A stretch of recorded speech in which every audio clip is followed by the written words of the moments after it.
Hey guys, it's Garen from Whiskey Savages, and welcome back for our third official video, our first video in a series of videos looking back at the year of 2023 and just the best whiskeys that we've had, or that I've personally had, over the last 12 months.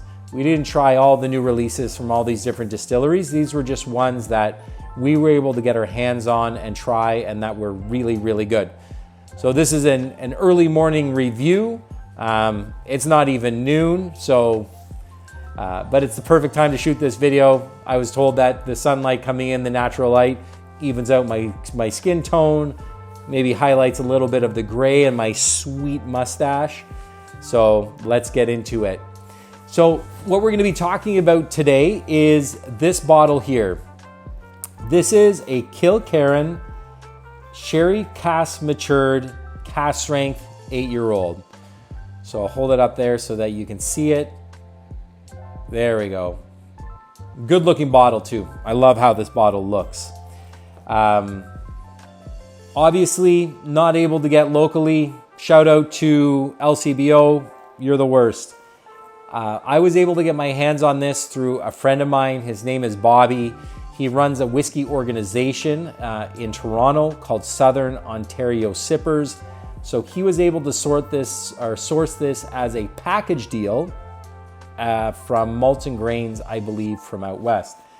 To show you how much things have changed, I was able to get my hands on this. So this bottle, and also this bottle, which is from an independent offering. So it's a Cadenhead's Koala, 10-year-old.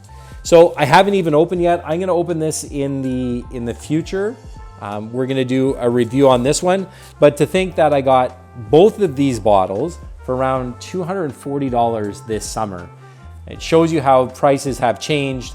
You know, a bottle of just a regular, I think I saw it was a Glenfarclas 12, is up like $36 just for kind of like a regular bottle. So super sweet deal. Shout out to Bobby, Southern Ontario Sippers, has been instrumental in helping us find good bottles, good value bottles, especially unique and rare things that we couldn't even dream of sniffing here in Ontario. He's been super helpful with introductions and suggestions, so thank you to those guys. So let's get into this one. So this is like Kilkerran. It's a Campbelltown. It's one of the few operating distilleries still on Campbelltown. So you have, Springbank, which everybody loves. Hopefully doing a Springbank review in the future. Glen Scotia. This comes from the Glengyle distillery. But if you look at it, I guess there's some trademark issues using that name. So they release it under this name, Kilkerran. This is a sherry cask matured. It's bottled at 57.5% cask strength, so stronger than the last cask strength that we had. A lot of people really like the previous offering of the bourbon casks. I haven't had it yet, but people really seem to enjoy that one. So I'm gonna hopefully try that one and be able to do a side-by-side comparison. One thing that is really awesome about this bottle, it's been open for about 6 months, so it's had its time to kind of open up and mature a little bit. I poured this drink about, I'd say 5-10 minutes ago, and even in a big space like we're shooting, you can smell it. It's not overwhelming, but there's this really, really nice aroma and smell in the air. And one thing that comes right as soon as you come into the room is this nice smell of leather, like a leather jacket, leather books. There's a guy in our town here, in our small town, that still does old school leather work. So he'll patch up, briefcases and jackets. He's done some work on my goalie pads. And it smells like that going into his shop, and he's working like with worn old leather. He's pounding it out, he's stretching it out. That's what it smells like. And when you smell it, that's what you get. You get this really nice, leathery, smoky smell. You don't know what type of sherry casks it's finished in. The one we did on the Glen Alecky, they're really specific on what they finished it in. There's no real information. It just says sherry, but not as sweet as you would think. So you've got a little bit of that sherry influence. So, you know, the cherries, the grapes. For the high alcohol content, even more than the Glenallachie, this is super smooth on the nose. It's not painful at all. You're getting some of that smokiness, but one thing that was pointed out to me, I shared this with somebody, it knocked their socks off. But the thing that stood out to them, and as soon as they said that, I realized like that is a bang on pick. He said it smells really earthy, like earthy, mossy, mushrooms. I love mushrooms. And as soon as he said that and I smelled it, I was like, yeah, that's what you're getting. It's so nice. It's just so nice on the nose. I'm just gonna take a shot of it here.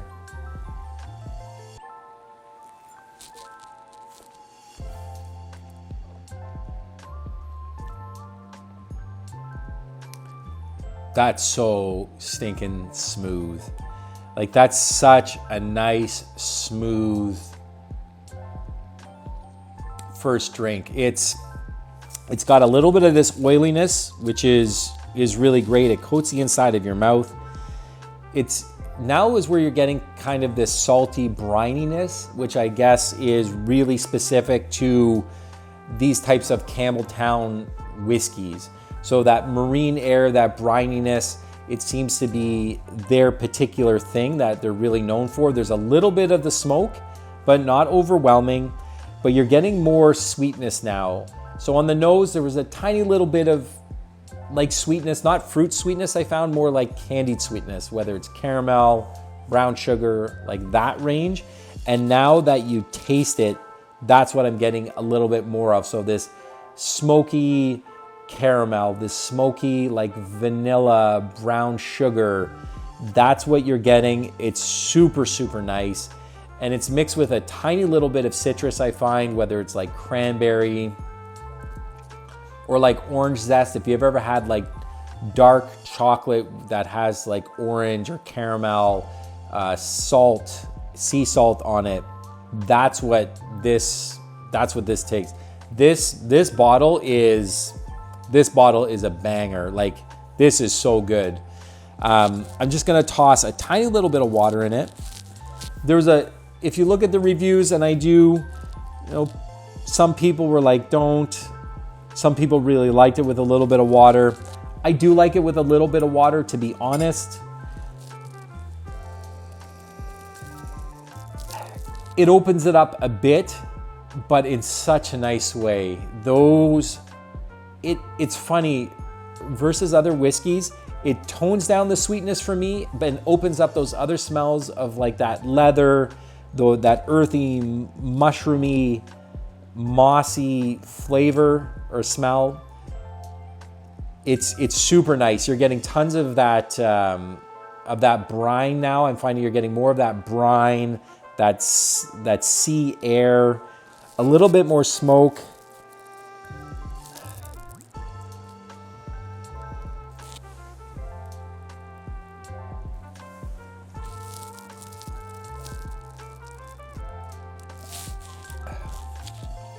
That's dynamite with a little bit of water. In my opinion, that's dynamite.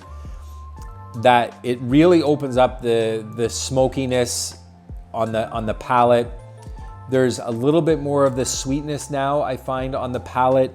I like taking a smell as it's still in my mouth. It's just so smooth. It's so dry. There's a little bit more chocolate now. Compared to the last bottle that we did, which I found you knew what you were getting, the flavor profile, the smell was right up front. This is one, I'm not trying to sound like I know everything, but this is one that I found was really kind of complex, where I had to write down and really think about what I was tasting. Also, kind of a good suggestion, if you're getting into this is super, super handy to have. They're like $8 on Amazon. It's a whiskey journal. It's got areas for your own personal ratings, tastes, smells, the date that you had it, the date that you opened it, the distillery, all those different types of things. I found with this one in particular, I had to write it down because there was so much going on, and it's changed quite a bit since once I opened it when I first got it in the summertime to now in January. It's changed a lot over that period of time. This is for my introduction into Kilkerran. This is just awesome. Like, I don't know what else to say. It was such a good experience. When it comes to ranking it, the only thing that would hold this one back, I found, is the availability. This is becoming a super popular distillery. Their bottles are in high demand. Places out west that we would normally get things from, ZYN, Craft Cellars, BSW, Malts and Grains. If you look for it, they're all sold out. Locally, the only Kilkerran that they had listed on their website was a 12-year-old cask strength. And then when you search, there was none in our province, not even one. So thank you, LCBO. That's the only thing holding this back is availability. For price-wise, I think the price of this is really good, especially the price that I got it at paired up with this other bottle. That was a screaming deal. But anything around somewhere between 100 to 125, that's great value. So availability is going to hold it back. Affordability, I think, is really great for what you're getting. And drinkability, this is a really, really nice introduction to a Campbelltown and a smoky maritime whiskey. So if it wasn't for the availability, this one would be pretty high on my list. This would be like an 8 to an 8.5. Definitely one of the best bottles that I had this year. So Kilkerran, sherry cask matured, 8-year-old cask strength, 100% recommend. If you can get it, buy it, share it. You will like this. So thank you so much for watching. What we're going to be doing in our next video, we're going to be taking a look at this bottle here. Kind of a polarizing bottle. So if you can see that there, this is an Oban 10-year-old Celestial Blaze special release from 2022. Natural cask strength. Some people are really not big fans of Diageo kind of taking over the world. I'm not a big fan of, people don't seem to really like their marketing. And anyways, we're going to be talking about that next week. And for suggestions and feedback, let us know what you want to see. Are you more interested in kind of average price bottles that are available to everybody? Or do you want to see some kind of rare, unique bottles moving forward? We want this to be as interesting for you as possible. It's definitely, we love it. It gives us an excuse to drink some good whiskey and talk about something that we really like. But let us know what you'd like to see moving forward. Is it that stuff that's available and accessible to everybody in a reasonable price range? Or is it some of this kind of obscure, maybe higher price range, a little bit more challenging to source? Is that something that you're interested in? Because we want this to be as interesting and engaging for you guys. So thank you so much for your time. Thank you for watching. This is Garen from Whiskey Savages, and we'll see you soon.